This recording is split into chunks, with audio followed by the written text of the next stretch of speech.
Hey guys, Gary here. Let's talk about a new red dot. So it's not really new, but it's probably the newest one out there that people give a shit about, and that would be the Trijicon MRO. I'm going to talk about all the bad things about it. Alright, so let's talk about the good things. Take a look at it here first. This is what it looks like. That is the Trijicon MRO. It is a 2 MOA dot in a smaller, not necessarily super small, housing. What's different about this compared to every other red dot really that's out there of any note is that the front lens is larger while the rear lens is smaller. So you do get a large field of view because basically you're looking out of an angled tube without a huge footprint as typical red dots tend to be. So we're talking somewhere in between a full-size aim point and a micro aim point, kind of in the middle there. You do get the field of view you would from a larger aim point with a weight closer to the micro. I'm kind of looking at it as a comparison to the aim point micro. In such, it uses a similar watch battery, 2023 or 2032, whatever the fuck that little flat guy is. Their battery life claims sound similar. I haven't had the sight long enough to tell you that the claims will hold true. I've owned it now for 3 months, maybe. I've had it on setting 4 or 3 the whole time. It has never been turned off, and it's still functioning fine. Which, if any of you know, my Aimpoint Pro would have already been dead on any setting. In addition, in direct comparison to the Aimpoint, the brightness of this on 4 is the same as my Aimpoints are maxed out. So it can get brighter. My Aimpoint was actually, if it was sunny out where you would have to turn it up, and I was wearing sunglasses, I would have to lower the sunglasses to see the dot, or it would completely disappear. This is not the case. Bright day, similar conditions, same sunglasses, I put it on 4 and it's fine. So the ability to go higher is also there. Some of the nifty features about this. Off is in between 2 and 3.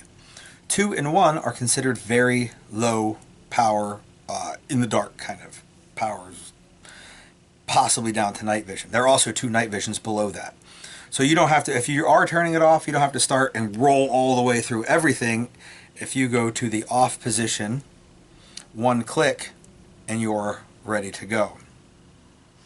Another thing that they did with that particular control is they put it on the top, which means it's not over here in your field of view. That's kind of a minor deal, but not that big. But either hand can adjust it. So you don't have to take your fire hand off if you're right-handed to change your optic because of changing conditions. You can actually use the non-firing hand, which I believe the non-firing hand should do all the stuff on your gun that it possibly can do. So that part I like as well. The knobs are mechanically sealed. They are flush.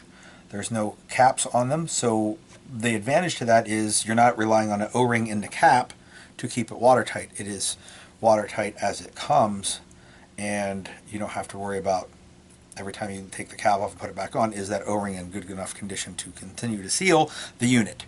If you know anything about O-rings, every time that they move, if it's a static O-ring, you should be checking it to make sure that it's still going to seal. It doesn't have any slices or anything of that nature in it.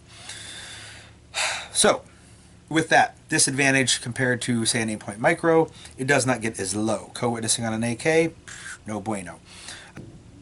You can see it sits too high to co-witness with AK iron sights. Let's see, what other things do I like about this? I like the fact that you don't have the caps, of course. The other thing that I really like about this is every single person involved in the chain of getting this made is American. Now, Aimpoint makes a fine product. There are foreigners who make all the profit. I would rather that money go to Americans. Certainly that's not a deal breaker, but it is something to note. On this rate, currently I have a Midwest Industries quick release mount. Those guys are really cool dudes, and that mount is fucking awesome. It is my favorite quick release mount for any site, is the Midwest Industries. I did run an ADM mount, and while it functioned fine, it was this big fucking honker of a lever on it, and that's not really my thing. So I've used this. I ran it through a high-risk civilian contractor class. It's been through numerous loaners. Like I lent out to a bunch of people during fighting rifle, advanced fighting rifle, and you know, the guns get run hard in those classes, and this so far has held up fine. In addition, I have thrown my rifle with this optic on it at least 100 times. It has not lost zero. It has always, you know, maintained its zero fine, and it still functions okay. You can see, I don't know if you can focus in here, there's some scratches right there, right in here. That is from where I threw it out of the back of Jay's truck while it was moving on a paved road. And it bounced around and still worked just fine. So durability, 2 thumbs up. There are some scuffs and shit on it, as you can see from abusing it, but she still runs like a champ. The thing that I like most about this compared to a typical 1 dot red dot, we're not talking EOTech here, but so comparing it to any optic that has 1 red dot in the center, is the roundedness of the dot itself. On an aim point, the comp series and the pros, or whatever the other, the lower grade pro is that's out there, I don't remember what the issues for that are. They have a very round dot, but the edges to me aren't very crisp. So this is a strong red dot, and it kind of has a little band where it fades into nothing. Where on the Trijicon, it's very crisp. The outside edge of the dot I like a lot better. Compared to the micro series, that'd be the T1, the T2, the H1. Those dots, and everybody who I've ever talked to who has used both seriously has agreed with me that the comp series dot is more round than the micro series dot. I don't know what's different about the technology that they use, the circuitry, the LED, whatever it is that makes it different. But in the micro series, I've seen everything from an oval to a jelly bean.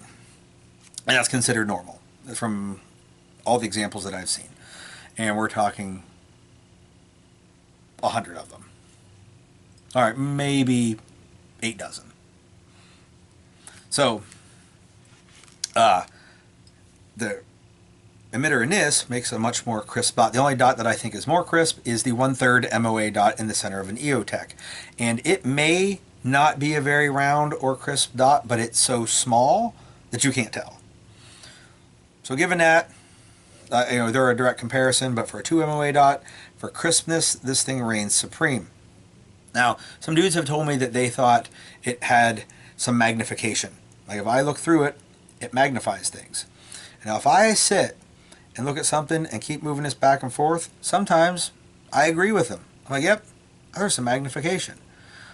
Sometimes I'm like, nah, they're high as a fucking kite. So if it does, it's not enough for me to distinctly say, yes, it does that. I had one dude say, well, it's like 1.1 magnification all the time. When he first told me that, I compared it to a 1.25 to 4 power AccuPoint. Nowhere near as close as a 1.25. So eventually, I got my hands on a 1.1 to 4 Night Force. I'm like, all right, Night Force is a high-end optic. If they say 1.1, we're going to go with that as the benchmark. Let me compare this to the Night Force. The Night Force was more magnified than this was, noticeably. So if it has magnification, if it's changing in what I see, which I can't always swear that it does, it is less than 1.1 power of a Night Force. I can live with that just fine.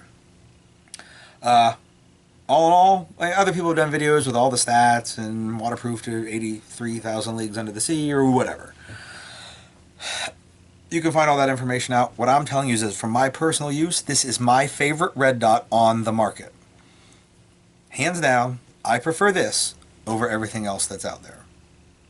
So, if my endorsement matters at all to you, this gets my 2.5 thumbs up. Yeah, I'll get bigger to put a half a thumb in here. Or whatever you want to call it. This is the #1 red dot optic that I have used.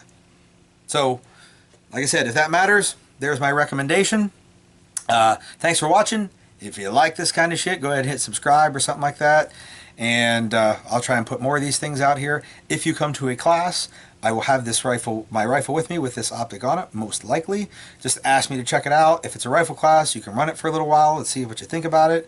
I don't mind, that's all cool. That was done for me before I purchased mine by Steve Fisher at Sentinel Concepts, so I'll pay that forward and let anyone check out this shit and see if they like it. And take it easy out there, and I'll catch you next time.